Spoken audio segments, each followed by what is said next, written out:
Siguro sabi na, ano ba yung mga iba pa? Siguro na late sila mag-tune in. Sige, may ulitin natin. Bilisan nyo lang. Okay, baka medyo inaantok-antok pa kayo eh. Wait 3 to 4 hours between meals. Ganun ba yun? Hindi pwede ba palang mayat-maya kumain? Ayan. So, yan, alam nyo ba yun?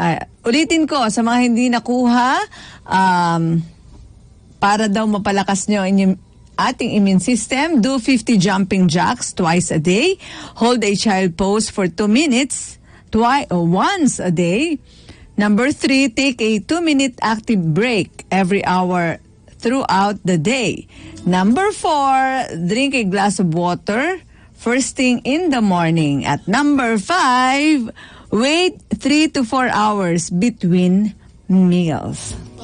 Kaya lang mga Pinoy, 'di ba? Sabi nga nila, 6 na beses tayo kumakain, 'di ba?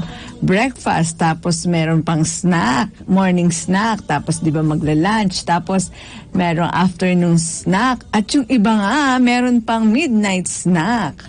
Ano ba 'yun? Sa bagay, wala pang 3 hours 'yun kung nag-breakfast ka ng 7. So 3 to 4 hours So, 7, 8, 9. 9, magmimerienda ka na. Wala pa yun. So, marami ang guilty na hindi nakakapalo dyan. Kaya, ang tanong, ang problema ngayon, mahina ang immune system. So, ngayon po, na alam nyo na yan, pagsikapan po natin na mai-apply, di ba? Para kung gusto po natin na maging malakas ang ating immune system. Well, isa pong mapagpalang hapon sa inyong lahat. Welcome po sa isa na namang edisyon ng programang maghahatid po sa inyo ng inspirasyon sa halip na alta presyon. Buhay Metro yan. Ako po si AIDA Gonzales. Dati po nagbibigay sa inyo ng gabay sa mga dinadaanan nyo sa lupa. Pero ngayon, ginagabayan na po kayo kasama ang buong team ng Buhay Metro sa mga dadaanan po nating pare-pareho patungo sa langit. Kaya ano pa hinihintay nyo? Tara na po, sabay-sabay tayong maglakbay. I-enjoy po natin ang paglalakbay na yan. Papaano? Gawin natin tsuperang buhay si Jesus. Ipamaneho po natin sa Kanya ang ating buhay. At kung yan po ating makakagawian, ako wala pong duda, 100%. Isa pong buhay na ganap kaaya-aya.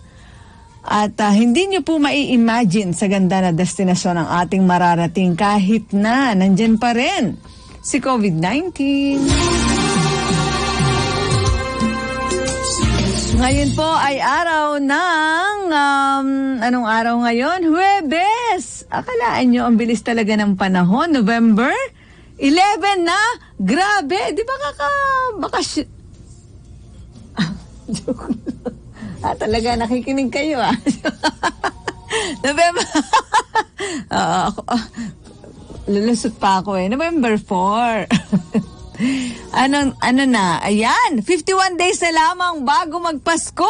At ngayong araw na ito ay kaarawan ni Mr. Nover Pondanera, taga Antipolo Engineering Transmitter. Hello, engineer ba si Engineer Pondanera? Happy birthday. Pakanton ka naman. Saan ang inom? Hindi, bawal uminom. Yan, papansit ka na lang, kuya. Sige po. Ano ba nangyari? Bumati lang ako. Pero, at saka, actually, ginawa ko po kanina, opening pa lang yun. Ba't masyado yata ako naging madaldal sa opening? Hindi, marami lang ako agad po na senior sa inyo para maiba naman, di ba? Sa opening pa lamang na ating programa. Pero, bago po yung ating discussion, eto muna ang ating opening prayer. Mother God, thank you. Thank you po sa lahat ng mga blessings na patuloy mo po pinagkakaloob niyo po sa amin. Salamat po. Siyempre, blessing po ito. Patuloy mong ginagamit itong programang Buhay Metro, itong himpilan ng DWIZ para po maging dalawian mga impormasyon na mag-uplift ng spirit ng amin po mga tagapakinig. Mag-i-encourage sa mga kababayan po namin na nawawala ng pag-asa. Lord, thank you dahil nandyan pa rin ang iyong katapatan, ang iyong kabutihan, ang iyong walang hanggang pagmamahal. Panginoon, maraming salamat po. Muli, nihiling po namin ang inyong gabay sa hapon na ito, especially sa discussion na gagawin ko po kasama si Dr. Cari Legaspi para ang amin pong ma-share sa hapon na ito ay ang mga bagay na kapakipakinabang sa lahat po ng aming mga tagapakinig. Lalo na po patungkol sa kalusugan sa amin pong pangangalaga ng aming katawan, Panginoon. Nagpapasalamat na po kami sa amin po mga blessings sa matatanggap hanggang sa matapos po ang programang ito at yung araw na ito ng Thursday. At ang lahat po na ito pinararating namin sa iyo in the mighty name of Jesus. Amen and Amen.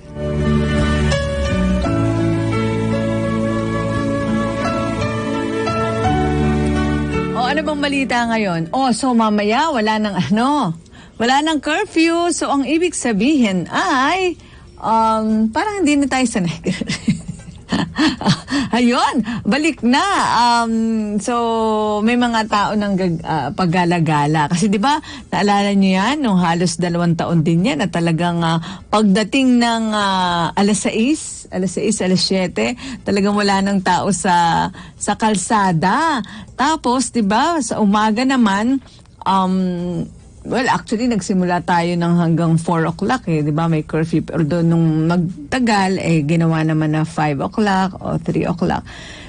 So ngayon, praise God, dahil, dahil bumubuti yung ating sitwasyon sa pagharap po dito sa COVID-19. At, ayan, oh my God, 1,591 na lamang po ang bagong kaso na na-infect ng COVID-19. Ito ay kahapon, So hopefully mamaya, mamaya 1,000 na lang. O sige nga, hulaan nyo.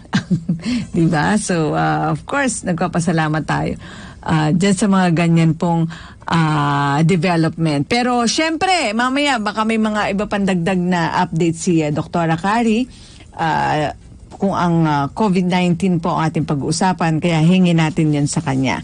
Pero bago si Dr. Cari, ang dermatologist ng bayan, hindi lang po yung update sa COVID-19 cases at sa vaccination program na ating gobyerno ating hihingin sa kanya. Siyempre, yung kanyang mga itinatagong kaalaman patungkol po sa larangan ng dermatology. Again, sa lahat po ng ating mga tagapakinig, nandito man kayo sa Metro Manila or sa Luzon, Visayas at Mindanao, yung mga OFWs natin, text lang po kayo sa 0915-202-4998. 0915-202-4998. So, para makarating agad sa akin yung inyong tanong. And then later on naman, pagkatapos ng program, fino-forward natin yan sa clinic ni Dr. Cari Legaspi ng Total Skin Care para po doon mas magkaroon ng follow-up. So, kung meron po kayong concern sa inyong mga balat, pwede niyo pong i-text dyan at para masagot po ni Dr. Cari Legaspi, ang dermatologist ng bayan. Pero bago si Doc, eto po muna ang Food for the Soul. Mga natatanging paalala at gabay ng may kapal. Food for the Soul. Sabi po sa Psalms chapter 19 verse 7, the law of the Lord is perfect, refreshing the soul. The statutes of the Lord are trustworthy, making wise the simple. Sa Tagalog naman po ay ito. Sa awit 19, talata 7. Ito po ang may sulat nito ay si King David. Ang batas ni Yahweh, walang labis, walang kulang. Ito'y nagbibigay sa tao ng panibagong kalakasan. Ang mga tuntunin ni Yahweh mapagkakatiwalaan. Nagbibigay ng talino sa payak na isipan. Ayan, very simple po ang ating pagkaing espiritual ngayong hapon na to na ipinaalala sa atin. Ano bang pinapaalala sa atin? Well, yun nga po. Kadalasan maraming mga misunderstandings na nangyayari sa mga tao dahil nga mali yung pakahulugan nung isa, mali yung pagka-interpret nung isa doon sa sinabi nung isang tao, 'di ba? yung pala ganito, tapos hindi naman yun yung kanyang pakahulugan. And then, ano naman po, yung batas natin, di ba? Minsan nga, kagagawa lamang ng batas, kailangan ng i-amend kasi mukhang hindi na pag-aralan ng sangkatutak ng mga mambabatas, 'di ba? Paulit-ulit na parang kakabatas lang nito tapos may petisyon na agad sa Supreme Court para i-amend yun pong batas na yon. So, yan po ang mga batas dito at sitwasyon sa mundo. Pero kakaiba po ang batas ng Panginoon. Kakaiba po ang kanyang salita. Yan po ay walang labis, walang kulang. Kung yung 10 Commandments, kung ito po ay ating masusunod, well, ayun po, malulugod sa atin ang Panginoon. Hindi po yan paramihan. Yun nga mga Jews, ginawa pa nilang 613 at minememorize pa po yan. Pero ang problema, hindi naman doon nakabase sa 10 utos ng Diyos. So marami pa rin silang nalalabag at hindi talagang naiintindihan yung ibig sabihin ng 10 utos ng Diyos. So, yun po. Again, pinapaalala po sa atin ng Psalms 19 verse 7 na kumbaga yung salita lang po talaga ng Panginoon, yung batas lang po ng Panginoon ang perfect. Huwag po tayong ma-disappoint kung yun nga, dito sa nangyayari sa mundo kasi sa mundo po yun. Kaya nga dapat po tayo aware po tayo na dahil nandito pa lang tayo sa mundo, marami talagang mangyayari na hindi natin gusto. Asahan po natin yon. Ang dapat lang natin panghawakan na hindi magbabago noon, ngayon at kailanman ay ang batas, ang salita ng ating Panginoon para hindi po tayo makaranas ng anumang mga disappointments at pagsakit ng ating mga loob kasi hindi nangyayari yung ating mga expectation. Yan po ang ating pagkaing espiritual sa araw na ito ng Thursday, November 4, 51 days na lamang at Pasko na. So, tutok lang po kayo sa aking pagpubulik. Siyempre, andyan na po ang dermatologist ng bayan, si Doc Carrie Legaspi, para tayo ay turuan at bahaginan ng mga kaalaman sa larangan ng dermatology. Okay, promise, walang tulugan. Pwede kayo magmerienda pero bawal mag-siesta. Buhay Metro! May mga benepisyo ka bang hindi makuha sa ilang ahensya ng gobyerno? Gusto mo bang magkaroon ng oportunidad sa negosyo? Kailangan mo ba ng payong legal pero wala kang pambayad sa abogado?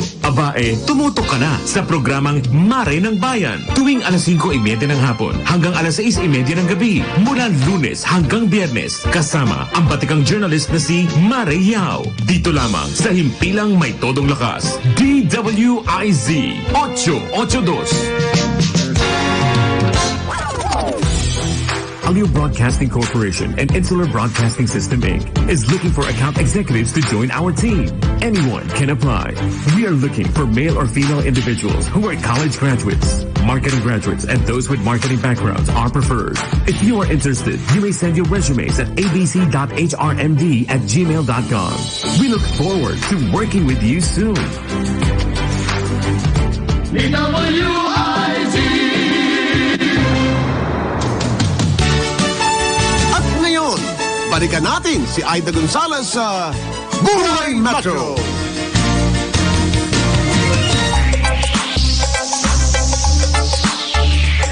Oras na po para makipagkwentuhan tayo. Humingi tayo ng update kay Dr. Carrie Legaspi, yung kanyang mga bagong natuklasang mga kaalaman sa larangan po ng, siyempre dun sa kanyang minomonitor ngayon na COVID-19 at siyempre yung vaccination program ng ating gobyerno plus yun pong kanyang mga kaalaman sa larangan ng dermatology. Kung ang pag-uusapan po yung ating pangangalaga natin sa ating balat. Okay, Doc, magandang hapon sa iyo. How are you? Nako, talagang loves na loves mo ang ating mga tagapakinig. Gagawa ka talaga ng paraan. Maski saan akong umaabot kahit dati sa Capiz, go pa rin ang DWIZ. Ngayon medyo sablay ang aking internet sa clinic kaya dito na lang po ako sa bahay. Anyway, napakagandang nangyayaring development sa ating COVID rollout kasi di ba dati last week pinag-usapan natin yung 11 to 17 and then now naman magsa-start na yung 5 years old up to 11 years old. Oo, pretty soon. So now they're just choosing which vaccine, but more or less ang sa aking research ang pinipili po nila ay Pfizer tsaka Sinovac. That's a good thing about it. Sabi ni Presidente na ayon sa kanilang plano, they're aiming for 1 million people to be vaccinated every day, which is a good thing. And nakikita ko na ang daming maluwag na municipality, syempre taga Makati po ko, at yung ating mahal na mayor ay nagbibigay ng bakuna kahit hindi kayo taga Makati. Kailangan magrehistro lang. At the idea there is that we have to heal as a population. We all have to be vaccinated. Nakakalungkot lang pag nakakadinig ka ng mga tao na anti-vaxxer. Hindi nila naintindihan ang konsepto ng herd immunity. Pag sinasabi ho nila yung herd immunity, ibig sabihin 80%, 70 to 80% of the population is vaccinated. So kung ilagay natin na 100 million Filipinos, that means that 70 million should be vaccinated. As of yesterday, there are only 35 million people who are vaccinated. That's why we are not yet considered what they call a green country. So ibig sabihin, pag tayong naglabas ng bansa, except for the other day, nag-open na ang Thailand. So pagpunta natin dyan, hindi na kailangan mag-quarantine. But with other countries, we still have to go through a process because we're not yet considered a green country. What happens next is that, what is the concept of herd immunity? When you have a konsepto ng herd immunity, ibig sabihin ay 70 to 80% are vaccinated. So, kung nasa 30 to 20% ka na hindi vaccinated, anong mangyayari sa iyo? So, mangyayari po ay kayo makakasakit. Hindi porket lahat ng tao sa paligid mo ay may bakuna, ikaw ay exempted sa virus. So, linawin po natin. Bakit po kailangan ng herd immunities? Because our hospital system cannot afford to sustain or to take care of the people who get sick.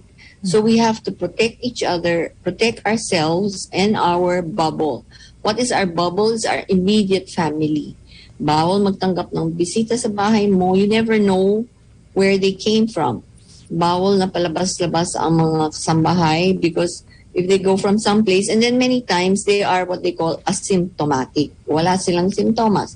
Wala silang nararamdaman. So do you need an RT-PCR or pwede ng antigen? Or pwedeng antibody. You can, based on sa pag-aaral ko, number 1, of course, is RT-PCR. Number 2 would be antigen. If you don't have the budget, then you'd go antigen. So again, if 70 or 80% of the population is vaccinated, the 30 to 20%, dapat hindi sila maging kampante. Pwede sila magkaroon ng virus. So, ang nakikita ko, meron mga tao na kimayaman or mahirap, meron silang maraming anti-vaxxers pa rin. At sana kung meron kang kilalang anti-vaxxer, i-convince mo na pag kayo ay natamaan ng virus, sigurado lang isang lugar ang pupuntahan mo sa hospital at kung ano man ang mangyayari sa iyo. Okay. Oo, Doc. Alam mo, naiisip ko nga yun, actually, before, di ba, at least, yun nga, nag-research naman ako personal and all. And naisip ko lang, no, na yun nga, dinidiscuss mo, no, yung herd immunity, yun pa lang, kasi syempre, marami kasing lumalabas nga sa internet na mga negative na ito nga ay conspiracy and all. Pero, having said that, parang, yung mga nagpa-vaccine, and no offense sa mga hindi naman ayaw talaga magpa-vaccine, parang talagang dapat pasalamatan, I don't know, parang ganun ko lang nakikita na parang sila yung nag-take ng risk, di ba? Kasi, well, syempre, para na rin sa kanyang protection and all, pero kasi maraming ang negative di ba? Kaya nga may mga ayaw magpa-vaccine, pero still, may mga tao na nagpa-vaccine kahit na may mga ganon. So, imagine kung walang nagpa-vaccine. So, papaano yung herd immunity, di ba, na doc na sinasabi. So, at least nag-take ng risk itong mga nagpapa-vaccine, doc. Anong masasabi mo doon? Tama po? So, dapat pasalamatan. I think it's more of every single person must be responsible for themselves because kung anong ginagawa nila sa sarili na ay nakakaapekto sa kapwa nila. So, it's not, the risk factors are low sa pagkakaroon ng vaccine. Many times, it's just a local reaction kung saan ka nabakuna sa braso, masakit ng konti. Pero the possibility of getting COVID from the vaccine is very, very small. So, hindi po siya risk. But you are making yourself protected at sa ganon, yung mga tao na nasa salumuhan mo ay hindi magkakaroon ng sakit kasi hindi ikaw magdadala ng sakit sa kanila. In other words, each and every single Filipino or person in the whole world must have the vaccine because it affects somebody else. The problem, kasi alam mo, yung COVID, marami siyang kamag-anak na umpisa sa SARS-CoV, and then MERS-CoV, and now COVID-19. Nag-mutate lang siya. Kaya siya naging pandemya dahil wala tayong immunity sa ating katawan versus COVID-19. Nakakaiba siya sa MERS-CoV and SARS-CoV. Kaya siya ay isang pandemya dahil kahit konting namamatay, maraming apektado. You get it? So, very few people will die, 5 to 10%. But still, the numbers of who will be positive is fantastic. Like in America, na tingnan ko, they have 300 million people and 45 million nag-test positive, but only 700,000 died. So the percentage of those who will die is still small, but still the fact that people will die is a pandemic and a cause for concern. The problem is that nag-mutate ang virus. Ngayon may balita na meron bagong mutation na galing Russia. So nonetheless, the current vaccines are still effective. Kaya talagang nag-decide ng IATF na mag-uumpisa na magbibigay ng mga boosters bandang December or January, or kung may access kayo na magkuha ng booster sa lalong madaling panahon, lalo na sa mga immunocompromised, you should go for it. Because the thing there, it's highly infective, ang COVID. Hindi mo nalalaman na isang sagling. Remember, again, masking, wearing the face shield, 6 feet difference, because it is airborne, natatapon ng hangin. Kaya di ba, parati kong sinasabi na pag may tao na may COVID, yung ventilador na katutok sa'yo pero palabas yung hangin because you want the air to get out of your room. At sa ganon, hindi mananatili sa loob ng kwarto. So tama, nagtitake ka ng risk that you might get some side effects like fever and all that. But in the end, it's for the greater good. For the greater majority at sa lahat. And in the end, we start with our own country and it ends up reverberating around the world. Kaya siya isang pandemya. Oh, yeah. So, tama po sinabi mo, good news, bumababa ang number of people positive. And hopefully, it is on a downward trend. I think we are alert level 2 na lang. Yeah. And, but still, wag ho kayo mag-take for granted the fact that most of the people with COVID are asymptomatic. So yung katabi mo, pwedeng may COVID.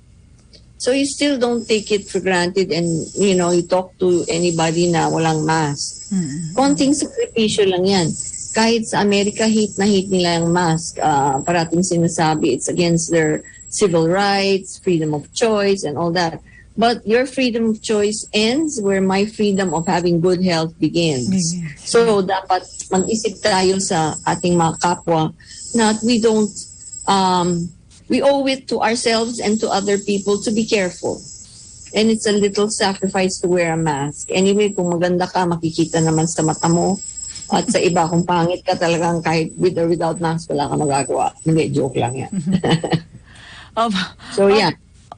Opo, yun tama nga sinabi mo, Doc, na kasi ganito nga yun eh. Di ba sabi nga nila, kung talagang mahal mo yung pamilya mo, o siyempre susunod na yung community mo, yung kapwa mo, yung sisimulan mo alagaan yung sarili mo eh.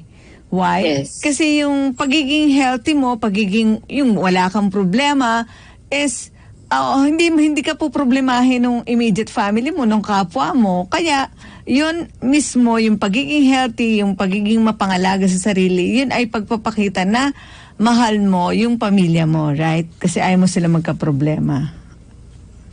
Tama. And of course, remember we were all built in the image and likeness of the Lord, and we have to protect our bodies because that is one way we give praise to the Lord of how we take care of ourselves. Because sa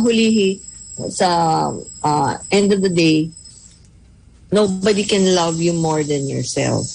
Kahit asawa mo, anak mo, in the end, kung hindi mo alagaan ang sarili mo, hindi mo sila maalagaan. Isipin ho ninyo na lahat ng naka-experience na makasakay ng airplane, sino bang binibigyan mo na ng life vest? They will give it to the adult so the adult can take care of the child. Get mo? Yeah. So hindi makakaalaga yung nanay kung hindi siya ligtas sa sakuna bago niya maalagaan niya yung anak niya. So ganun din. Mm-hmm. So it's a responsibility. I hope hindi kayo magsawa sa pakinig sa amin ni AIDA G, that we mean well and hindi kami ng parang sirang plaka na sinasabi na nandiyan pa rin yung virus. Nakakalungkot na meron akong kilalang 36 years old na anti-vaxxer and ngayon nasa hospital pa rin. Buti na lang may kaya po sila. Pero siya ay healthy and then biglang nagka-COVID. Ang lunas sa kanya sana ay lung transplant na hindi ginagawa dito sa Pilipinas. Kailangan palta na yung baga. Bakit? Because the virus lodged in the lungs and then tumigas ang baga.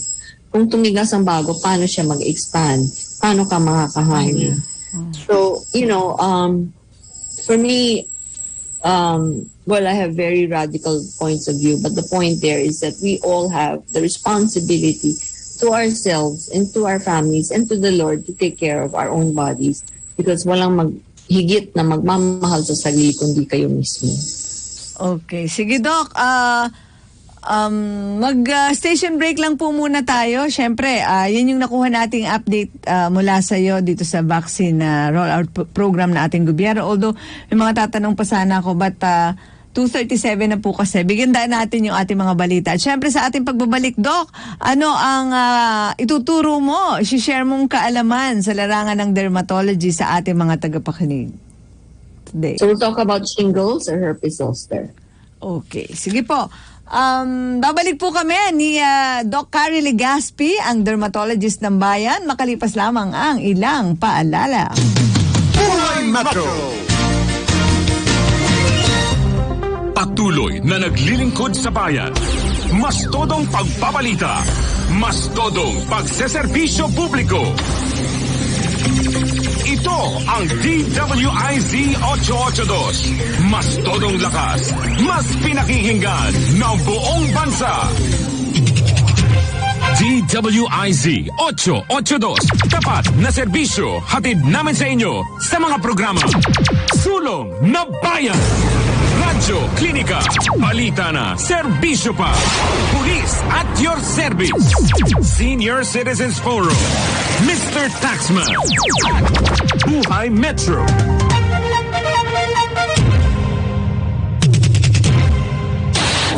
DWIZ Balita. Ngayon!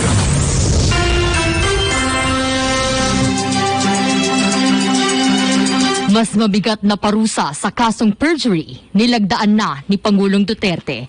Ulat mula kay Patrol 29, Jenny Valencia Burgos. Inaprobahan na ni Pangulong Rodrigo Duterte ang panukalang batas na patawan ng mas mataas na multa o parusa ang sinumang maharap sa kasong perjury o magbibigay ng pahayag na pawang kasinungalingan kahit ito ay nanumpa. Sa ilalim ng Republic Act 11594, ang sinumang manggagawa o opisyal ng gobyerno na mapapatunayan nagkasala ng perjury ay haharap sa mas mataas na parusa na prisyon menor sa minimum period hanggang prisyon mayor sa medium period mula 6 na taon at 1 araw hanggang 10 taon at 1 araw na pagkakakulong. Pagmumulta hindi na may sala ng 1 milyong piso at perpetual disqualification mula sa paghawak ng anumang posisyon sa gobyerno. Una nang sinabi ni Senador Richard Gordon, sponsor ng nasabing panukalang batas na layo nito na mapigilan ng sinumang magsisinungaling habang tumitestigo sa anumang paglilitis tulad ng legislative hearing. Baka tutulong din umano ito para tugunan ang isyu ng mababang conviction rates sa mga taong kasuhan ng perjury. Patrol 29, Jenny Valencia, Burgos, nagulat sa impilang may todong lakas, DWIZ. Press freedom at transparency, tiniyak ng tambalang Lacson Soto sa kanilang pahahalagahan. Ulat mula kay Patrol 19, Celi Ortega Bueno. Tiniyak ni Senator Panfilo Lacson na kanyang bibigyang halaga ang malayang pamamahayag at pagiging transparent sakaling palari na mahalal na Pangulo ng Bansa. Ayon kay Lacson, walang dahilan ng gobyerno para magtago ng kahit na anong impormasyon kung wala naman itong ginagawang masama sa taong bayan. Ang freedom of the press, anya, ay hindi lang importante sa demokrasya, ito Senate President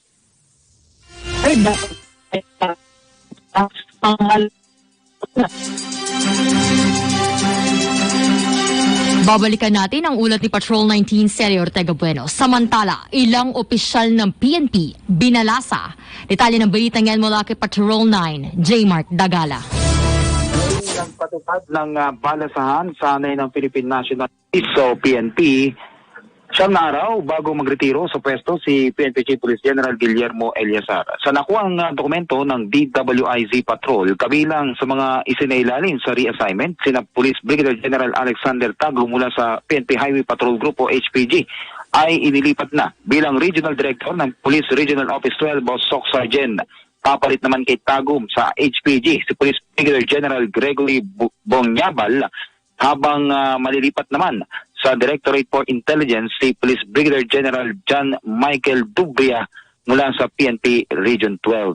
Habang mula sa Directorate for Controllership ay malilipat naman sa Office of the Chief PNP si Police Colonel Nery Vincent Ignacio. Inilabas ni Chief of the Directorial Staff Police Lieutenant General Leonardo Carlos sa kautusan kahapon, Nobyembre 3, at aprobado ito ng PNP Chief, epektibo bukas, Nobyembre 5. Patrol 9, J. Mark. Tagalan ng ulan sa impila metodo na kas, DWIZ. Balikan natin ang ulat ni Patrol 19, Celi Ortega Bueno. Tiniyak nga ni Senator Panfilo Lacson na kanyang bibigyang halaga ang malayang pamamahayag at pagiging transparent sakaling palari na mahalal na Pangulo. Ayon kay Lacson, walang dahilan ng gobyerno para magtago ng kahit na anong impormasyon kung wala naman itong ginagawang masama sa taong bayan. Ang freedom of the press, anya, hindi lang importante sa demokrasya, ito'y bahagi ng demokrasya mismo. Sinabi naman ni Senate President Vicente Soto III na pagtitibayin nila ang kalayaan sa pangangalap na impormasyon mula sa gobyerno o freedom of information. Binigyan din muli ni Lacson na handa sila ni Soto na ipresenta sa taong bayan ang kanilang mga solusyon sa problema ng bansa. Ibabahagi din daw nila ang naganap na pakikipagpulong nila sa mga ambassador nitong nakalipas na araw ng Miyerkules. Ito sa Patrol 19, Celi Ortega Bueno, nagulat sa impila metodong lakas sa DWIZ. Para sa karagdagang impormasyon at mas marami pang mga balita, bisitahin kami sa aming website www.dwiz882am.com at sundan ang aming Twitter account at Facebook page, DWIZ882. Ako po si Jam Tarayo. DWIZ Balita ngayon! Narito na ang Filipino Mirror, ang unang tabloid sa negosyo. Nagtatampok ng mga eksklusibong balita at impormasyon ng pagtatagumpay sa negosyo. Ang tabloid na nagbibigay ng gabay at inspirasyon sa pag-unlad at pag-asenso. Filipino Mirror, naglalaman ng mga nagbabagong balita, napapanahong issue, may init na opinyon at komentaryo. Filipino Mirror, ang unang tabloid sa negosyo. Pinarangalan ng Gawat ang Lao bilang natatanging pahayagan sa 3 magkakasunod na taon at marami pang pagkilala. Kaya bumili na at magbasa ng Filipino Mirror ng umasenso sa pagnenegosyo. DWIZ 2:44. At ngayon, balikan natin si AIDA Gonzales sa Buhay Metro. Nagbabalik po ang programang Buhay Metro at ang ating teammate ngayong hapon na ito, Thursday edition, ay si Dr. Carrie Legaspi and Doktora ng Bayan. At sa pagkakataong ito ay ibabahagi na niya ang mga kaalaman sa larangan naman ng dermatology. Again, sa mga kababayan po natin, mga tagapakinig sa Luzon, Visayas at Mindanao. At kung kayo man po ay nasa ibayong dagat, mag-text lang po kayo sa 0915-202-4998 kung kayo po ay may skin concerns at ano pang Doc, pwede bang anything under the sun? Joke lang. So, meron naman nag-text sa atin na hindi raw sila nagsasawa sa ating mga paalala, especially sa paalala mo, Doc, na palaging wag maging kampante, apply pa rin ang minimum health protocols, di ba? Yung suot ng face mask, face shield, mawawala na raw eh. So, social distancing, ayan. Go ahead, Doc. Sige po, excited na kami kung ano aming matututunan ngayong hapon. Tsaka isa pa ako, meron akong pet peeve. Pet peeve ko ay mga tao na pagsuot ng mask, kung gusto nila magsalita, nilalagay dito. The moment you put it here, the moment you put it here, it's dirty. Baba? Why? Because the bacteria from here, then you put it back up. So yung bacteria mo dito, akyat, o dite, tapon mo na yan. Ay naku, Doc, parang lahat yata nang nakikita ko, gano'n na, mga 90%, gano'n. Kaya nga, pag nagpapapupunta ng clinic, wala akong ginawa kundi magturo. Sabi ko, tanggalin mo yung face mask. And then ginaganon. Sabi ko, mali. So tatanggalin sa tenga mo yun. Yes. Hindi yung hihilahin lang papunta sa baba. Yung bacteria na na-expose na leeg mo, akit uli. Nag-face mask ka pa. Sana hindi ka nito. Okay. Pag-uusapan natin ang shingles. Ano bang shingles? Siya ay kamag-anak ng chickenpox. Okay. So kung nagkaroon ka ng chickenpox dati, isipin mo na lang shingles na maliliit na chickenpox. Meron akong naging pasyente na sabi ko mukhang shingles, pero kasi ang shingles or yung tinatawag ng herpes zoster, hindi to yung herpes na sinasabi nila na galing sa pagkakaroon ng sex, hindi yan. Herpes zoster is a virus, and usually it comes out at this time of the year when it's very hot, very cold, like lately, di ba? Medyo malamig sa early morning or late at night, and it usually it's like chickenpox. In the early days, they considered like chickenpox. So it's formed from the varicella zoster virus. Yan ang pangalan ng zoster. And actually, meron bakuna na laban dito. May zoster vaccine. Now, kung ma-afford mo,